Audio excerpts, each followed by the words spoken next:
Hello everyone, my name is Karina Thorne and welcome to my EFL presentation on telecollaboration. Now I know that word sounds strange. Where does it come from? Let's explore the history.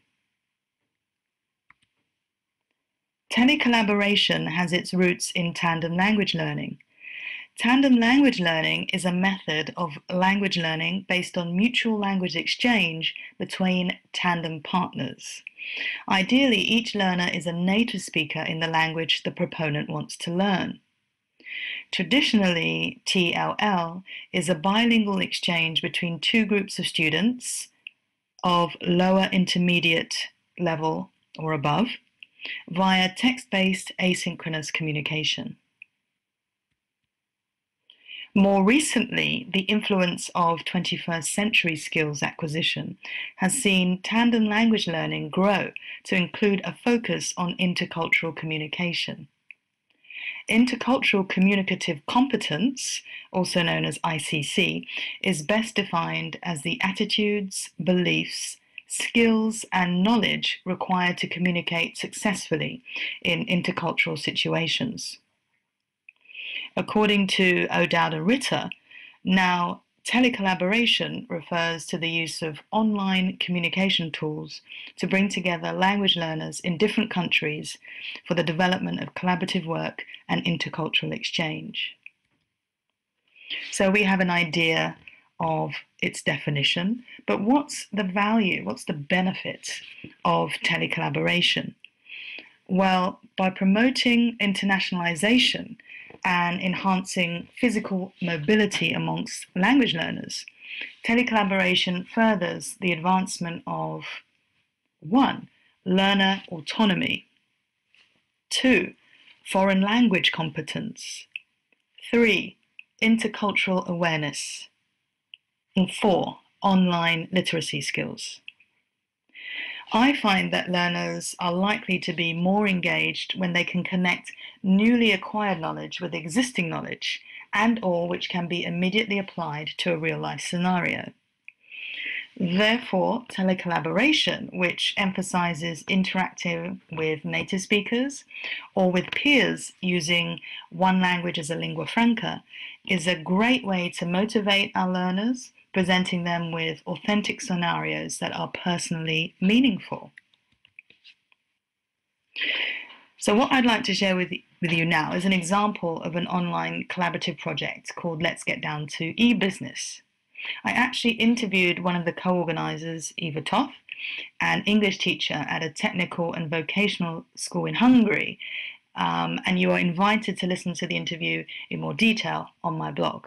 But for now, I'll give you a brief introduction to this project, which I think was very authentic and for the learners personally meaningful. Eva Toth cooperated with a Romanian and Czech counterpart, and Czech counterpart, which she found on the eTwinning forum. That's etwinning.net. She created a teachers group on Facebook and met with her partners on Skype to decide the timetable and outcomes of the project. So the three groups, Hungarian, Czech, and Romanian, each set up their own company, which corresponded to what the students were learning in class and their interests. There were 10 teenage students in Eva's group, all from disadvantaged backgrounds. In a shared online space, Pinterest, as you can see in this screenshot, they designed their own company. The students made self-introductions, they put out job adverts and applied for jobs. The project took 4 months to complete, and Eva's main aim for the project was to connect what her students were learning in the classroom, their future profession, English language skills, and real life. One of the telecollaborative activities the students carried out was completing a job application form, which included uploading a CV and a letter of motivation and listing their strengths and weaknesses. And by responding to questions they could meet at a real job interview and focusing on self-evaluation, the students noticed how relevant what they were doing was for their future. Therefore, the students' learning outcomes were closely tied to the acquisition of 21st century skills, such as digital literacy. The students regularly used web tools for brainstorming and making presentations. Creativity. The learners came up with a company name and even designed their own company logo. Writing skills. The students had to write a CV and covering letter. Communication and collaboration, which I think is a big one. The students, they set up their own company, they negotiated the company name, decided roles and took roles within the company and voted on a logo. Finally, language skills, communication skills. The Skype sessions that the students participated in were in English, and the written communications were also in English. Now let's talk about SpeakApps. It's a free platform, a free telecollaboration platform. It's open source. It's essentially everything you need to get started and run online or blended activities that help students practice their oral language skills. On the SpeakApps platform itself, there are three main tools: Langblog, Tandem, and Video Chat. Langblog is a blog with audio and video features which are embedded into a virtual classroom. It can be used by learners to practice and improve their oral production.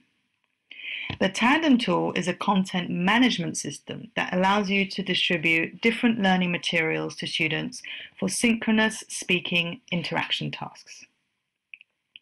Video Chat supports a video conference of up to 6 participants using audio or video. Each participant can initiate a conference session, and this tool facilitates the recording and archiving of those conferences.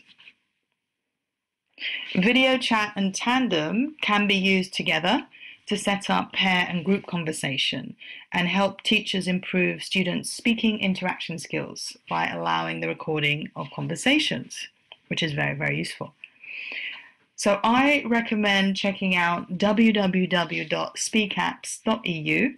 There's a whole community there with access to not only the 3 tools mentioned, but also training materials for teachers and learning materials for students. Check it out. Another resource I want to recommend is Skype in the Classroom. It's an online community that helps groups of learners to become global citizens through learning over Skype.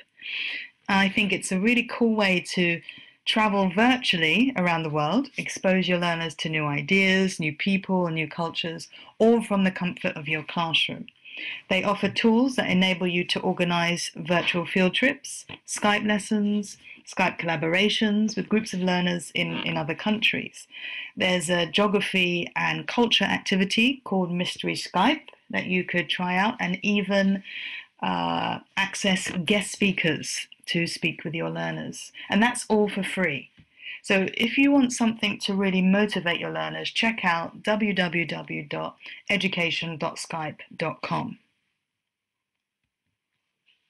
Apart from SpeakApps and Skype in the Classroom, there are many other websites out there that facilitate online collaborative work.